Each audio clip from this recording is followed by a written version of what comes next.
Senhor esteja convosco. Ele está no meio de nós. Proclamação do Evangelho de Jesus Cristo, segundo Marcos. Glória a vós, Senhor.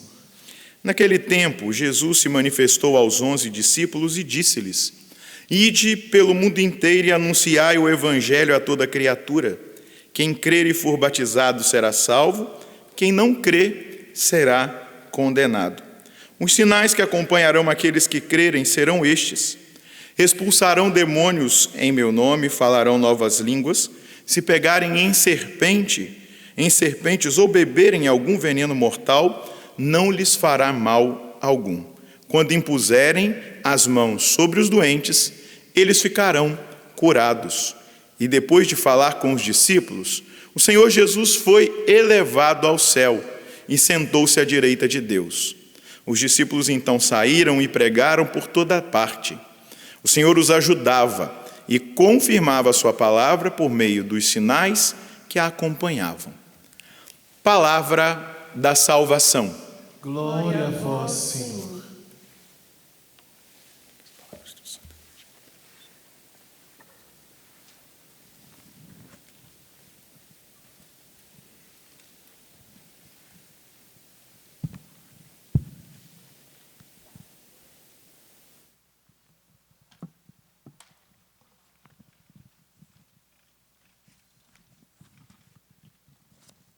Nós estamos vivendo, meus queridos irmãos, minhas queridas irmãs, um acampamento rumo a Pentecostes. E eu achei uma graça da providência divina nós celebrarmos dentro desse nosso acampamento rumo a Pentecostes, essa festa de São Marcos, que nós conhecemos pelo Evangelho de nosso Senhor Jesus Cristo, o segundo Evangelho que ele escreveu e que ilumina a nossa caminhada. Mas eu gostaria de convidar cada um dos que estão aqui, mas dos que nos acompanham de casa, a percebermos os sinais de Deus no chamado que João Marcos recebe da parte de Deus. Ele teve um chamado e precisou se abrir a este chamado e precisou aprender a trabalhar com as suas limitações, com as suas fragilidades. Precisou permitir que Deus trabalhasse no seu coração. Mas quem foi São Marcos, São João Marcos? Ele foi intérprete de São Pedro. Portanto, aquilo que eu já havia afirmado, ele escreveu o segundo evangelho. Ele tinha uma cultura dupla, né? A helênica, a grega e a cultura judaica. Marcos é um nome grego, João é um nome hebraico, da cultura judaica. E por isso ele tinha uma facilidade muito grande em traduzir do aramaico, do hebraico, para o grego. E aí está a graça que esse homem teve de ser o intérprete de São Pedro, não é? Essa facilidade. Ele foi secretário de São Pedro, do príncipe dos apóstolos. Pedro vai testemunhar aqui na primeira leitura que eles estão em Babilônia e com ele está o seu filho amado, Marcos, João Marcos, o Marcos evangelista. Exatamente porque Pedro era um homem que não falava grego. E eles estão numa cultura e que precisavam falar a língua grega. Então, esse detalhe histórico é muito importante. São detalhes para que a gente consiga ler o Evangelho com outros olhos. E o que isso quer dizer? Que São Marcos não transmitiu um evangelho dele. Vamos perceber, Mateus foi apóstolo, né? João foi apóstolo.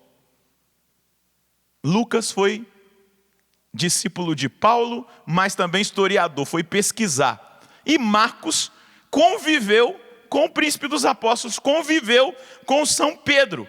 E tudo aquilo que ele transmitiu no evangelho dele, ele ouviu fielmente dos ensinamentos, das pregações, das catequeses, dos testemunhos que o apóstolo Pedro dava. É interessante a gente perceber, por exemplo, que no Evangelho de São Marcos, muitas vezes ele deixa lá o aramaico, o hebraico. Vamos lembrar lá da cura da filha de Jairo. Qual é a palavra que ele disse que Jesus falou? Talita cum. Quando ele faz memória de um momento marcante no Getsêmani, ele diz que Jesus chamou Deus de Abá, Pai. Ele usa aquela linguagem exatamente para deixar registrado isso. E é importante nós também percebermos que lá no cenário do horto, e aqui entra essa dinâmica do chamado que precisa ser trabalhado pelo Espírito Santo.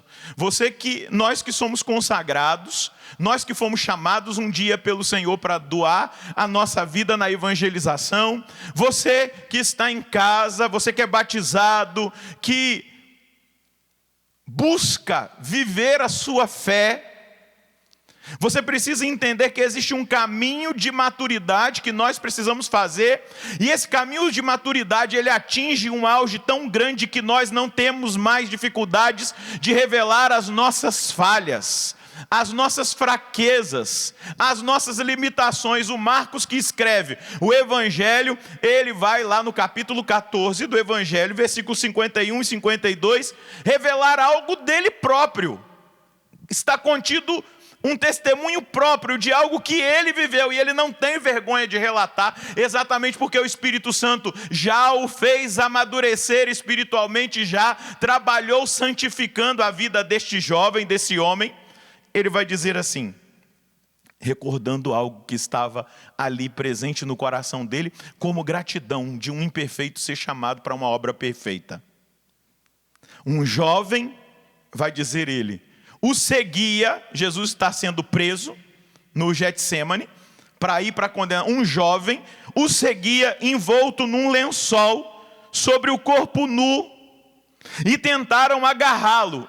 Quem tentou agarrá-lo? Possivelmente um daqueles guardas que foram prender Jesus. Tentaram agarrá-lo, ele porém largou o lençol e fugiu nu. Ele está testemunhando de si mesmo, da sua fragilidade, que na hora do aperto, na hora do sofrimento, fez com que ele fugisse. E aí, existem detalhes da tradição que são importantes para a gente compreender o Evangelho. O Getsêmani, o lugar onde aconteceu ali a prisão de Jesus, era da família de João Marcos. Era como se fosse um sítio, um lugar onde tinha a plantação das azeitonas para fazer o azeite. Era um lugar onde Jesus frequentava. É importante nós entendermos isso. Jesus frequentava a casa de João Marcos. Quando ele vai mandar preparar o andar de cima, o cenáculo, é na casa de João Marcos. A última ceia é feita na casa de João Marcos. O Pentecostes acontece na casa de João Marcos. Depois, quando Pedro e João saem da prisão, eles vão para a casa da mãe de Marcos. É muito importante a gente entender a leitura bíblica para nós entendermos a pessoa. Olha quantas coisas aconteceram na casa desse evangelista. Ele estava lá quando Jesus celebrou a última ceia. Ele os acompanhou, como ele mesmo testemunha, até o Getsêmani. O soldado tentou prendê-lo. Ele viveu todo esse movimento. E como nós também temos essa tendência de sair correndo diante do Cristo que sofre, diante do sofrimento, nós também temos essa tendência. E quando Marcos deixa aqui registrado que ele saiu correndo nu, é como um novo Adão desnudado diante do seu pecado, diante da sua fraqueza. E ele não está tendo nenhum receio de deixar registrado nos anais da história. No entanto, que no século 21 nós temos acesso ao Evangelho, que ele era aquele mocinho pelado que correu na hora do sofrimento, mostrando a nudez, a fraqueza, a fragilidade, a dificuldade de enfrentar a dor, a dificuldade de enfrentar a si mesmos, os seus fantasmas interiores, os seus medos, as suas dores. Ele sai ali nu. Veja bem, quem é chamado precisa se deparar com a fragilidade. E muitas vezes nós nos deparamos com a nossa fragilidade. Talvez nesse tempo que nós estamos vivendo, você está se deparando com a sua fragilidade, que é o medo. Como aqui é a fragilidade de Marcos correndo do medo da prisão, daquela situação que perdeu o controle. Medo do sofrimento, medo da morte, medo da perda da reputação. A gente faz tanta coisa para manter a nossa reputação, para que as pessoas nos amem. Tem gente que até negocia para manter a sua própria reputação. Depois, fica registrado nos Atos dos Apóstolos essa fragilidade. Marcos tem a honra de sair em missão com Barnabé e Paulo. Sai na primeira. Na segunda, o medo faz Marcos deixar Barnabé e Paulo sozinho. E ele foge. Depois, por causa de Marcos, Barnabé e Paulo se separam na missão. Por quê? Barnabé era tio de João Marcos. Então, estava querendo treinar o moleque. Desculpa falar assim, mas estava querendo treinar o moleque lá na missão. Só que ele era medroso. Ele era frágil. Ele se sentia limitado, inseguro. E ele fugiu. E aí Barnabé quer levar o sobrinho. Paulo fala, então tá bom, você vai com ele que eu vou sozinho. Eu não aceito gente fraca do meu lado. Eu imagino isso, né? Eu imagino o Paulo todo, né? Formado na escola de Gamaliel, perseguia os cristãos. Imagina o temperamento desse cara. Não era fácil. E aí lidar com um fraco, não aguenta não, tem que aguentar o tranco, tem que ir até o fim. Mas Marcos não conseguia. Mas é bonito ver o trabalho que o Espírito Santo vai fazer, até mesmo no coração de Paulo, mas também na vida de Marcos. Se Marcos está em Roma, na Babilônia, com Pedro, como na primeira leitura nós estamos ouvindo hoje, é porque Marcos já não tinha mais medo de morrer. O Espírito Santo já tinha trabalhado a limitação de Marcos no coração dele. Ele já estava disposto a derramar o sangue dele. Por quê? Ser cristão naquele momento, ainda mais no Império Romano, significava ser mártir. Inclusive os 20 primeiros papas da igreja foram mártires. Aceitar ser papa era aceitar o martírio, o testemunho até o sangue. E Marcos já está com Pedro, e Pedro está dizendo, olha, Marcos está comigo aqui. Depois Paulo, lá em 2 Timóteo 4:11, vai dizer, toma Marcos, até o Paulo, né, foi quebrado pelo Espírito Santo. Traz ele contigo, porque ele me é muito útil para o meu ministério. Paulo estava preso. Traz Marcos. Olha como que o Espírito Santo vai trabalhando no coração desses homens que traziam fragilidades. O nosso chamado não nos exime da fragilidade da nossa humanidade, mas porque somos chamados, nós temos que nos expor ao Espírito Santo, para que o Espírito Santo trabalhe a fragilidade que nós trazemos no nosso coração, para que nós assim correspondamos com a vontade de Deus para a nossa vida na missão que Ele nos confia. Essa é a obra linda do Espírito Santo. Essa é a obra linda. E depois Marcos vai deixar registrado exatamente as limitações. O Evangelho de Marcos, ele mostra muito isso. Ele mostra que os propósitos de Deus são realizados por pessoas falíveis, por pessoas que falham. O chamado de Deus, o propósito de Deus, ele é operado por pessoas falíveis. Ele fugiu de Getsêmani, deixou Paulo lá na Panfilha sozinho com Barnabé. Depois ele vai apresentar a fragilidade dos apóstolos. Não entendi umas parábolas de Jesus. Tá lá, eu anotei aqui, se você quiser depois você estudar biblicamente, né? Marcos 4:13, capítulo 7 também 18.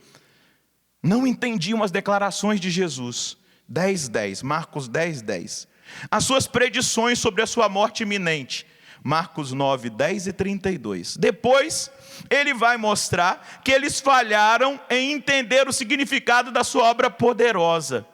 Por exemplo, como caminhar sobre o mar, acalmar o mar, Marcos 4, 40, 41, andar sobre as águas, Marcos 6, 49 a 52, e depois ele vai mostrar claramente que eles abandonaram Jesus na hora derradeira, lá no capítulo 14, no versículo 50, exatamente para mostrar que os propósitos de Deus são realizados por pessoas falíveis. Você já falhou? Você, missionário da Canção Nova, já falhou? Pergunta para o Padre Roger aí, Padre Roger, você já falhou? Porque Deus executa os seus propósitos através de pessoas falíveis, que falham. Que falham. Ele foi testemunha, depois da ressurreição do Senhor, do crescimento da igreja. As reuniões que foram feitas na sua casa, a extensão dos empreendimentos missionários que alcançaram o Império Romano. Ele experimentou ser companheiro de Paulo, de Pedro. Ele tocou no crescimento e na proclamação do Evangelho. E ele vai mostrar para os seus leitores, para nós, que tudo era obra de Deus. Se você quiser bater no seu peito e dizer, é obra de Deus, eu tenho plena convicção que tudo que acontece na minha vida, em nível de evangelização, é obra de Deus. A única obra minha são as minhas misérias. O resto é tudo de Deus. Eu não tenho mais nada a não ser as minhas misérias. O resto é graça, o resto é bênção, o resto é ação do Espírito Santo. A minha pregação, a minha oração, o meu sacerdócio, o meu ser consagrado, tudo é obra de Deus. A única coisa que eu tenho minha são as minhas fraquezas, as minhas falhas. E Marcos, ele tem isso muito claro, e ele deixa isso claro no Evangelho. Quando ele registra lá aquele diálogo de Pedro com Jesus, quando no capítulo 10, versículos 26 e 27, Pedro vai perguntar, então quem vai se salvar? Quem pode se salvar? E aí Jesus vai responder, para os homens é impossível, mas não para Deus. Para Deus todas as coisas são possíveis. Eu gosto, mergulho, estudo na teologia do cardeal Ratzinger e depois nos escritos de Bento XVI.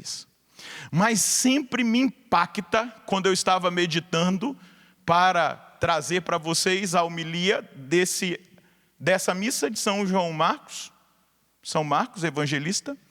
Eu me lembrava, ao tocar nessa realidade da humanidade, da fragilidade, da nossa condição falível, de quando Bento XVI, o grande Ratzinger, foi eleito Papa. E ele apareceu no balcão da Praça São Pedro. E as palavras que ele disse foi, Deus sabe trabalhar com instrumentos insuficientes. O grande Ratzinger. Imagina, meu Deus. Depois de longa caminhada, já quase 78 anos, se eu não me engano, que foi a idade dele da eleição. Eu acho que era 78 mesmo, se eu não me engano. E ele dizer, depois dessa caminhada, de toda a repercussão do seu apostolado, da sua teologia, os inúmeros mestrados, doutorados, pós-doutorados, o conhecimento, ele vai dizer, Deus sabe trabalhar como instrumentos insuficientes. Por isso, na carta de São Pedro, ele vai dizer, revesti-vos todos de humildade no relacionamento mútuo, porque Deus resiste aos soberbos, mas dá a sua graça aos humildes. Aos que reconhecem a sua inutilidade, a sua fragilidade, a sua limitação. Meu irmão, você que agora está ouvindo essa pregação, essa homilia, você que está agora sendo alcançado ou que vai ouvir depois, que vai ficar disponibilizado aí nos nossos meios, eu quero dizer para você, reconheça a sua inutilidade, não fique pensando que vai vir de você, assuma o chamado, aquilo que Deus te escolheu para ser nesta geração. testemunha autêntica do ressuscitado. Seja humilde e veja nessa condição a única forma de Deus encontrar espaço para trabalhar na sua vida, para fazer através de você. Eu volto a dizer, os propósitos de Deus se realizam a partir de pessoas falíveis. E aí nós precisamos adentrar aquilo que nós estamos agora vivendo neste acampamento. Depois de olharmos para a história de João Marcos, nós somos chamados a entender a dinâmica do Pentecostes, do meu Pentecostes e do Pentecostes para a missão. E aí, o Espírito Santo me conduziu, quando eu estava me preparando, para essa realidade. Primeiro, existem 2 relatos de Pentecostes na Escritura, no Novo Testamento. Aquilo que nós chamamos do Pentecostes lucano, de São Lucas, que é os Atos dos Apóstolos, quando acontece o derramamento do Espírito Santo, e o Pentecostes joanino, no Evangelho de São João, que acontece no primeiro dia da ressurreição. O Senhor soprou sobre eles o Espírito Santo e disse: a quem perdoardes os pecados, eles serão perdoados. A quem retiverdes, eles serão retidos. Mas o que isso quer dizer a nós? Veja o que São João, no capítulo 16 do Evangelho, no versículo 13, vai dizer: quando ele vier, o Espírito da verdade, então ele vos guiará toda a verdade. Ele não falará de si mesmo, mas dirá tudo o que tiver ouvido. E vos anunciará todas as coisas que hão de vir. Essa é a visão que João dá do Espírito Santo. E depois, o Pentecostes joanino, é esse que eu relatei. Ele, no dia da ressurreição, soprou sobre eles o Espírito Santo. Na visão de João, a experiência do Pentecostes acontece na manifestação do ressuscitado. Pronto, essa graça aconteceu na manifestação do ressuscitado, no entendimento de João. E veja como que é a antiga reflexão. Santo Agostinho vai dizer assim: o dom do Espírito Santo no dia da Páscoa foi como uma primícia, um dom parcial e restrito aos apóstolos. O dom mais completo e universal teria sido concedido 50 dias depois. Então, lá no século V, Santo Agostinho é dos anos 400, por aí, já se pensava, já se refletia no Pentecostes lucano, no Pentecostes joanino. O joanino, Santo Agostinho vai dizer, foi reduzido aos apóstolos. O universal é o que acontece lá no cenáculo, no dia de Pentecostes, do Pentecostes dos judeus. Mas o pregador da Casa Pontifícia, alguém conhece esse senhor? O Frei Raniero Cantalamessa, ele vai dizer que quando nós contemplamos esses 2 relatos, o joanino e o lucano, o de Lucas e o de João, o primeiro, Raniero Cantalamessa vai dizer, o de João, ele visa a vida nova, conferida na Páscoa, e a entender o que acontece na vida de João Marcos, a entender o que acontece na vida do apóstolo Pedro, a entender o que acontece na vida de Mateus, entender a experiência pessoal de batismo no Espírito Santo, nessa experiência do ressuscitado, no sinal da Páscoa de Cristo. E para o evangelista João, essa visão é a visão da renovação espiritual, do renascimento, da vivificação. E em João o Espírito é referido como Espírito de vida, Espírito de renascimento, de santificação. E aí é interessante a análise que Raniero Cantalamessa vai fazer. Ele vai dizer, na liturgia da igreja primitiva, nos primeiros 2 séculos, existiam 2 modos de entender a festa de Pentecostes. O mais antigo era a festa dos 50 dias sucessivos da Páscoa. Não se celebrava Pentecostes só no dia de Pentecostes, mas durante 50 dias. Então o nosso rumo ao Pentecostes está dentro dessa liturgia. Nós estamos na graça Talvez não soubéssemos. Mas nós estamos na graça. Na liturgia do século II, se celebrava 50 dias de Pentecostes, porque durante os 50 dias que o ressuscitado se manifestou, também com ele o Espírito que o ressuscitou. Entenderam a realidade da compreensão litúrgica lá do século II?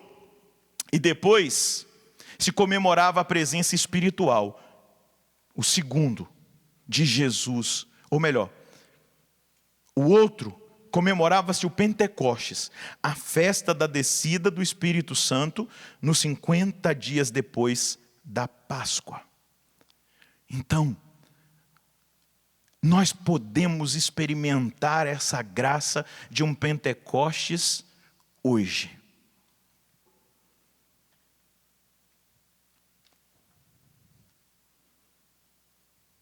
O Espírito Santo, na presença do ressuscitado, na visão de João, inaugura o Pentecostes. Na visão de Lucas, 50 dias depois, se concluía a manifestação do ressuscitado com o derramamento do Espírito Santo sobre os apóstolos. São duas dimensões do batismo no Espírito Santo, que nós podemos agora entender. A primeira, a vida nova, a santificação. O Espírito Santo como princípio da vida interior. O Espírito Santo que age naquele que o recebe, naquele que faz a experiência com ele. Não apenas opera através de quem o experimenta. Essa é a primeira visão de João, a visão joanina. O Espírito Santo que vai trabalhando, que vai santificando, que vai operando. É a graça santificante que nos dá a vida nova. Essa é a primeira dimensão do entendimento desse Pentecostes joanino. As virtudes infusas, os 7 dons do Espírito Santo, tudo para nossa santificação pessoal. E quando nós vamos entender a manifestação do Espírito, o Pentecostes, o batismo no Espírito Santo, como experiência de santificação dentro dessa visão de João, nós vamos entender aquilo que o Evangelho de hoje vai nos trazer. O que Marcos traz no Evangelho de hoje? Jesus envia os seus apóstolos em missão. E aí começa a aparecer os carismas. Eles expulsarão demônios em meu nome. Falarão novas línguas. Se pegarem em serpentes ou beberem veneno mortal, não serão atingidos. E aos doentes, se eles impuserem as mãos, estes ficarão curados. A gente está falando de algo. O credo niceno-constantinopolitano, ele vai dizer: eu creio no Espírito Santo, Senhor que dá a vida interior, a vida de santidade, a vida nova. E continua o credo niceno-constantinopolitano. E falou pelos profetas, na missão, na atividade missionária, na ação missionária. Então o Pentecostes, na visão de Lucas, naquela experiência que os apóstolos tiveram, e que aí, de Babel, a gente chega em Pentecostes, não compreendiam, não se entendiam em Babel, mas em Pentecostes todos os escutam louvar a Deus na sua própria língua. Enquanto eles conviveram, foram treinados os 50 dias com o ressuscitado, até chegar o dia de Pentecostes, foi o trabalho interior, a cura do medo, o trabalho de santificação, a capacitação. Vamos usar uma linguagem moderna, né? 50 dias de capacitação espiritual para a missão. Eles foram sendo capacitados, eles começaram a acreditar de novo que seria possível abrir o coração, dar espaço. A gente vai ver lá, as mulheres contam para os apóstolos, eles desconfiam, vão lá, creem, não creem, depois Jesus aparece, está faltando um, o outro vai dizer que não acredita, os outros 2 tinham ido embora para viver a vida velha lá em Emaús, encontra com Jesus, volta, aí você vai vendo o trabalho do ressuscitado e a força do Espírito Santo, que vai trabalhando no coração, preparando, treinando-os para a missão, para chegar no Pentecostes, os 50 dias depois, quando Jesus ascende aos céus, eles ficam lá em Jerusalém, na casa de João Marcos, no cenáculo, esperando o cumprimento da promessa, a espera da promessa. E lá eles fazem uma experiência carismática, totalmente voltada para a missão. O assento do Pentecostes, nos Atos 2, é o poder do Espírito Santo, é a força da evangelização, é a dimensão profética que o Espírito Santo traz. Os carismas do Espírito Santo revelados a partir de Pentecostes são as ferramentas para o anúncio, para a evangelização, para a missão, para a ação apostólica. E deve ser assim para nós. Nós precisamos experimentar o Pentecostes, o batismo no Espírito Santo, que vai nos levar a essa experiência, não é? Às vezes a gente vai ler os místicos, eu gosto muito de ler as obras dos místicos, dos teólogos que refletem sobre a mística. Eu estou lendo lá o livro do Rui Marinho, 800 páginas, Teologia da Perfeição, foi traduzido agora em português. Você vai ver, são conceitos altíssimos sobre a teologia espiritual, né, da perfeição cristã, para traduzir essa obra, essa operação do Espírito Santo, que aconteceu na vida dos apóstolos e que acontece na nossa vida. Então não é novidade, desde a experiência com o ressuscitado, os apóstolos começaram a viver a vida interior, a intimidade, ao ponto de o ressuscitado se manifestar por eles. Pedro vai olhar junto com João para aquele paralítico na porta do templo, vai dizer: olha, ouro, prata eu não tenho, mas o que eu tenho te dou, levanta e anda, em nome de... A intimidade de Paulo era tão grande que tocava com um lenço na pele dele e levava para os endemoniados, os doentes, e eles ficavam curados. Era uma experiência tão profunda de intimidade, de relacionamento com o ressuscitado, com Jesus, com a revelação do Mestre, que eles transbordavam a ressurreição, transbordavam a alegria, já não tinham mais medo, não tinha mais porta fechada. No Pentecostes, na casa de João Marcos, não tinha porta fechada, igual eles estavam antes da experiência com o ressuscitado, já estavam com as portas abertas. No entanto, que a multidão no dia do Pentecostes escutou o que aconteceu naquela casa, o barulho, a oração do Espírito, a oração em línguas, e eles começaram a ouvir exatamente nessa ação. Veja só, algo importante para nós carismáticos. Pode acontecer que os carismas se manifestem poderosamente em alguém que não exercite e acolha os dons, as virtudes, os dons da santificação pessoal. Pode ter um profeta que não seja santo. Só se abriu a dimensão carismática e não ao encontro pessoal com o Espírito Santo. E não a transformação interior. Não a transformação do coração. E eu queria dizer para você que está aqui, mas para você que está em casa, nós precisamos viver as duas dimensões, senão a gente fica manco. São duas pernas, eu vou trazer essa imagem, são duas pernas.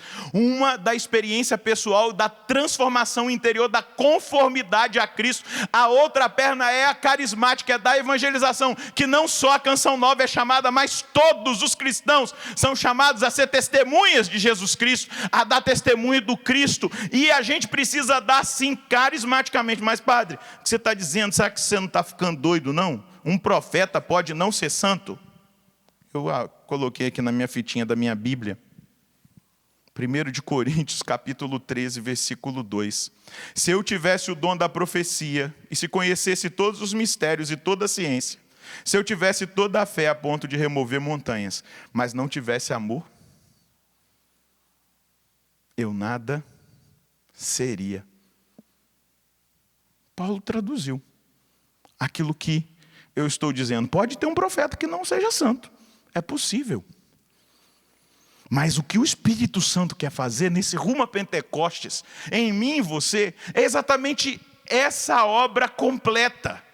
A experiência pessoal de santificação, de vida interior, de uma potencialização nas virtudes infusas, nos dons do Espírito Santo, na graça santificante na nossa vida. Esse é o movimento da santidade, esse é o grito do nosso pai fundador, Monsenhor Jonas Abib, que a santidade da minha vida apresse o Senhor, a santidade da minha vida vem à medida que eu me abro com a experiência do Espírito Santo, o santificador, e muitas vezes esse santificador é desconhecido de nós, é desconhecido no meio da igreja, é desconhecido porque nós fixamos no barulho do Pentecostes carismático e esquecemos do trabalho no interior, que vai fazendo com que o nosso coração, a nossa vida, a nossa história vá sendo forjada. Aquele imperfeito, aquele cheio de falha, vai sendo trabalhado ao ponto de chegar ao altar. Aquele fracote do João Marcos se transforma pelo poder, desculpa falar assim, mas pelo poder do Espírito Santo, num santo. E aquele fraco do João Marcos se abre de tal forma ao Espírito Santo, que ele dá o próprio sangue por amor a Jesus Cristo. Por isso que eu estou vestindo vermelho. Ele se torna Marte. Olha a abertura, a santificação que o Espírito Santo foi trabalhando. Então, as suas imperfeições são obra-prima para que Deus te trabalhe e te faça um santo. Aquilo que você tem de fragilidade, é necessário que você abra o coração para que Deus faça através de você, pelo seu testemunho. Porque Deus não quer somente que você seja carismático, avivado, como eu gosto de falar, pentecostal, oh glória, mas que você seja verdadeiramente santo, santa. Por isso que eu gosto até de dizer, quando tem a profecia do avivamento aqui em Cachoeira, pulinho de ninguém me encanta, cambalhota no espírito não me encanta, barulho não me entusiasma. O que me entusiasma é a santidade, é uma vida coerente, alinhada com o Espírito, alinhada com a palavra, alinhada com o Evangelho, alinhada com a doutrina da igreja. E aí eu trouxe aqui 2 papas, para concluir, que sirva para nós consagrados Canção Nova, para você. Eu trouxe um documento, saiu a folhinha, eu trouxe a folha mesmo do documento. Arrancou, não precisou nem de eu fazer a colinha que eu faço, né? Depois a do João Paulo II está na colinha escrita, mas a outra arrancou a folha, eu trouxe ela inteira. Que é Evangelho Anunciante, como eu tenho ela desde o discipulado lá, 19 anos atrás, então já está arrancando as folhas. No número 76, São Paulo VI vai dizer assim, na Evangelho Anunciante, que é um documento fundante da comunidade Canção Nova, faz parte da nossa história fundacional. Se o nosso pai fundador estiver assistindo, ele vai dizer, é isso mesmo. Consideremos agora brevemente a própria pessoa dos evangelizadores. Ouve-se repetir hoje com frequência que este nosso século tem sede de autenticidade. A propósito dos jovens, sobretudo, afirma-se que eles têm horror ao fictício, aquilo que é falso, e que procuram acima de tudo a verdade e a transparência. Estes sinais dos tempos deveriam encontrar nos vigilantes, tacitamente e com grandes brados, sempre porém com grande vigor, eles fazem-nos a pergunta, acreditais verdadeiramente naquilo que anunciais? Viveis aquilo que acreditais? Pregais realmente aquilo que viveis? A parada é proposital, tá? Pensa aí. Mais do que nunca, portanto, o testemunho de vida tornou-se uma condição essencial para a eficácia profunda da pregação. Sobre este ângulo, somos até certo ponto responsáveis pelo avanço do Evangelho que nós proclamamos. Não adianta nada fazer uma linda homilia, uma linda pregação, se a minha vida não está de acordo. Eu não convencerei. Se a minha maneira de vestir, se as minhas escolhas, se as minhas conversas, se o meu comportamento com aqueles que eu evangelizo não dizem daquilo que eu estou anunciando. Pregadores, missionários, Você que é do grupo de oração, você que é de pastoral, você que é de movimento, escute isso. O mundo exige de nós, os jovens exigem de nós autenticidade e transparência. Nós não somos donos de nós mesmos, nós não fazemos mais aquilo que nós queremos. Se nós recebemos o Espírito Santo, nós somos guiados pelo Espírito Santo. Vamos sim testemunhar como João Marcos. Olha, na hora da dor eu abandonei o Senhor, eu saí correndo até nu, me sentindo totalmente desprovido. Mas eu deixei-me trabalhar, eu cheguei aos altares, eu renunciei às minhas ideias, eu renunciei àqueles propósitos e ideias humanas que eu trazia, para que o Espírito Santo me transformasse e fizesse de mim um autêntico profeta como os do Antigo Testamento. Imagine a santidade de Elias, a santidade de Eliseu, não negociavam. Lembrem lá, meu Deus, quando aquele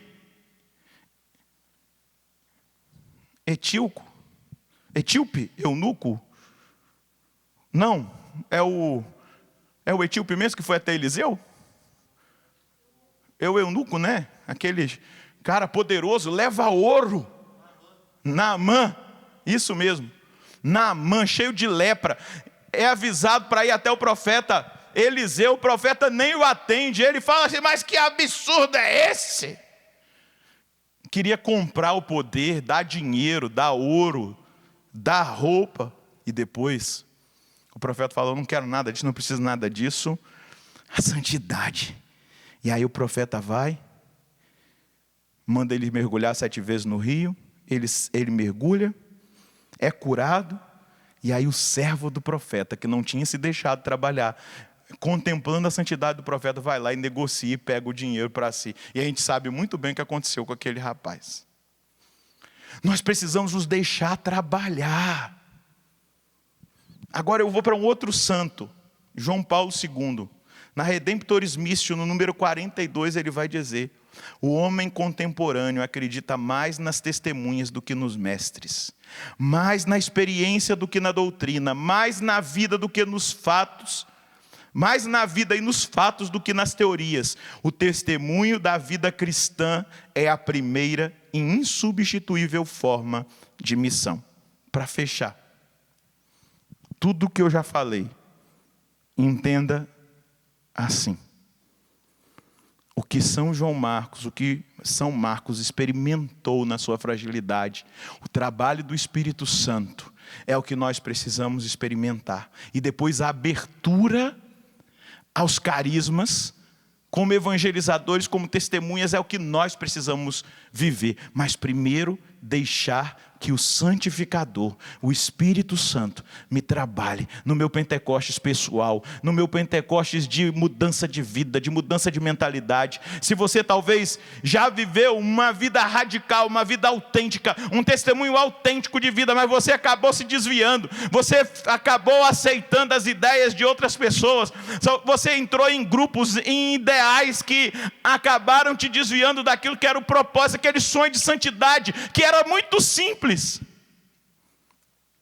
O meu sonho de santidade: eu vou sair da minha casa para ir para a Canção Nova, para ser santo e para esperar a vinda gloriosa do Senhor. Era o que eu queria, é o que eu quero, é o que eu preciso alimentar, é esse desejo primeiro, primitivo. Eu não vim para a Canção Nova para ter seguidores nas redes sociais, eu não vim para a Canção Nova para ser conhecido na mídia, para que as pessoas queiram tirar foto comigo, eu não vim para a Canção Nova para ser aplaudido, eu vim para a Canção Nova para ser santo, ponto final. Agora, se eu me desvio, se eu saio daquilo que é o movimento primeiro do Espírito Santo na minha alma, eu vou fazer uma série de penduricalho na minha vida, que não vai dizer de mim, e nem da obra do Espírito Santo. Eu vou voltar para as fragilidades, eu vou voltar para a vida velha, e às vezes eu vou começar a assumir coisas que nem quando eu estava em casa eu teria e eu tinha na minha vida. Portanto, as duas operações, porque eu posso ser um profeta de Deus sem ser santo. Ai, meu Deus. Mas o que Deus quer é que eu seja santo e que profetize no nome dele. É uma realidade. A visão de João e a visão de Marcos, ou melhor, de Lucas, de João e de Lucas, caminhando junto. Profeta, santo, santo profeta. Profeta, santo, santo profeta. Santo profeta, profeta, santo. É isso que Deus quer de nós. É para isso que nós experimentamos Pentecostes. É essa a eficácia do derramamento do Espírito Santo, que me santifica, mas que me impulsiona para dar o meu testemunho, que vai falar muito mais que a minha pregação na missão, na evangelização, onde as pessoas serão tocadas. Estes sinais dos tempos deveriam encontrar nos vigilantes, tacitamente ou em grandes brados. Olha como que Paulo VI escreve: em grandes brados, sempre porém com grande vigor, eles fazem-nos a pergunta: acreditais verdadeiramente naquilo que anunciais? Viveis aquilo que acreditais? Pregais realmente o que viveis? Mais do que nunca, portanto, o testemunho de vida tornou-se uma condição essencial para a eficácia profunda da pregação. Sob este ângulo, nós somos até certo ponto responsáveis pelo avanço do Evangelho que nós proclamamos. Fica de pé aí na sua casa. Rumo a Pentecostes. Eu quero experimentar de novo o Espírito Santo na minha realidade humana, na minha humanidade. Eu quero experimentar o divino Paráclito, o santificador, aquele que me revela a verdade, toda a verdade, a de Jesus e a minha. Se você tem coragem de pedir para Jesus revelar a sua verdade, quem você tem sido, tenha coragem agora, se você quer realmente experimentar a santidade, a obra, aquilo que Deus quer fazer na sua vida. Peça agora: Espírito Santo, revela-me quem eu sou, revela-me onde eu estou na minha caminhada, revela-me, não para me machucar, mas para eu perceber exatamente que eu sou falível, mas para que mais ainda que perceber que eu sou falível, é o Senhor quem age em mim, que eu me abra à transformação e à santificação.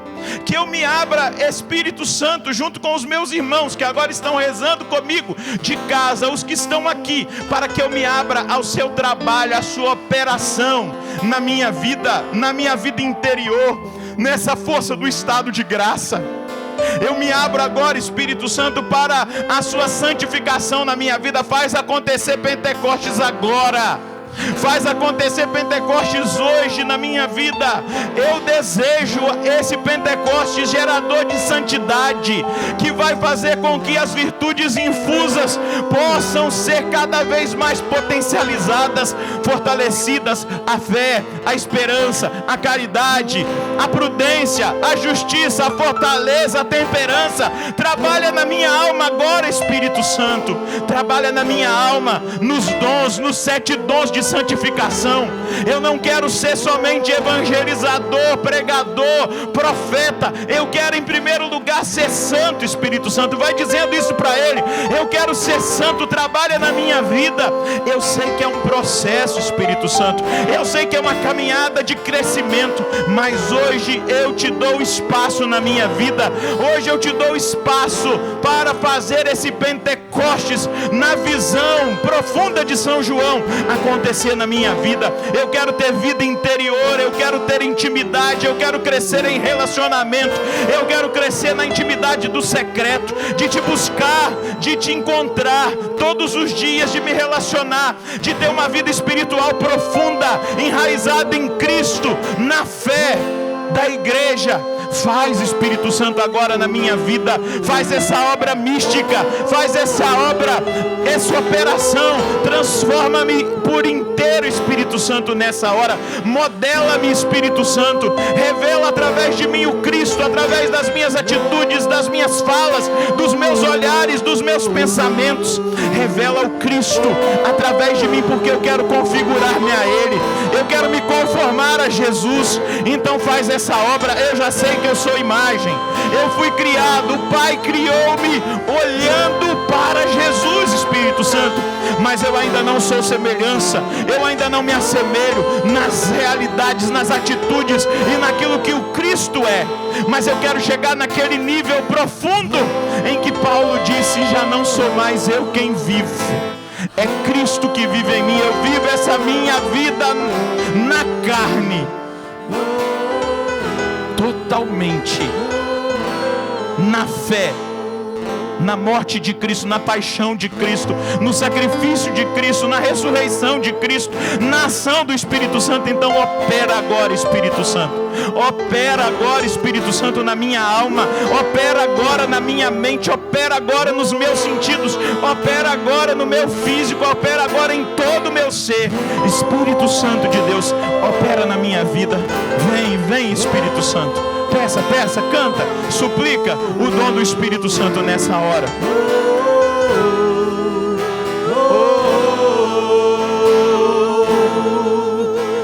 Espírito, Espírito, Espírito Santo de Deus, Espírito, Espírito, Espírito, Espírito Santo de Deus, vem controlar todo o meu ser, vem controlar todo o meu ser, vem dirigir, dirige, Espírito Santo, dirige, vem dirigir, orienta-me, meu viver, meu pensar, o meu pensar, o meu falar, meu sentir, o meu sentir, o meu agir. Espírito, Espírito, Espírito Santo de Deus, Espírito, Espírito, Espírito Santo de Deus. E deixa agora o Espírito orar na sua voz. Vai orando em línguas. Esse dom de edificação pessoal. E nós queremos nos abrir agora a todos os carismas, a começar do menor, o carisma das línguas, nessa hierarquia de carismas, mas na interpretação das línguas, na profecia, na palavra de ciência, na palavra de sabedoria, no discernimento espiritual, no carisma do milagre, no carisma da cura, no carisma da libertação, no dom do amor. Faz agora o carisma do amor transbordar em nós. Faz agora essa obra carismática para a evangelização, para a salvação das almas. Opera em nós agora, Espírito Santo, nessa dinâmica do batismo do Espírito Santo, na experiência relatada por São Lucas do Pentecostes, lá no andar de cima, na casa de João Marcos, na casa de São Marcos, evangelista. Faz acontecer agora, Espírito Santo, na nossa vida, um transbordamento, uma ação poderosa, uma ação transformadora na nossa vida, de santificação, mas de operação de carismas. A canção nova é carismática e não há contradição entre a vida mística e a carismática. Espírito Santo, revela isso aos corações que buscam a vida mística, que eles vejam nos grandes místicos em Teresa d'Ávila, em João da Cruz, uma mulher carismática, um homem carismático, um Padre Pio cheio dos carismas, a Miriam, que era chamada a carismática, que tinha todos os carismas, mas era mística, vivia a vida interior profunda, mas também carismática na ação. Faz acontecer em nós, Espírito Santo, essa junção da vida interior, da vida mística com a vida carismática, senão vai ficar faltando em nós essa outra ação operativa do Pentecostes. Então realiza, Espírito Santo, opera. Orialaba, yelerere candalaba, yalamanari, yalavari, yala. Xerere candalabara, yalavara, yeramanara. Seramanalamanari, yalavara, yele. Para terminar, canta mais uma vez, Espírito. Espírito. Espírito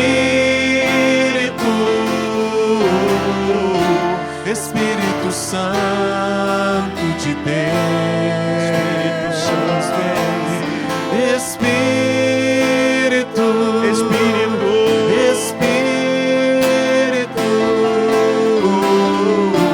Espírito Santo de Deus. Louvado seja nosso Senhor Jesus Cristo. Para sempre seja. Diga comigo.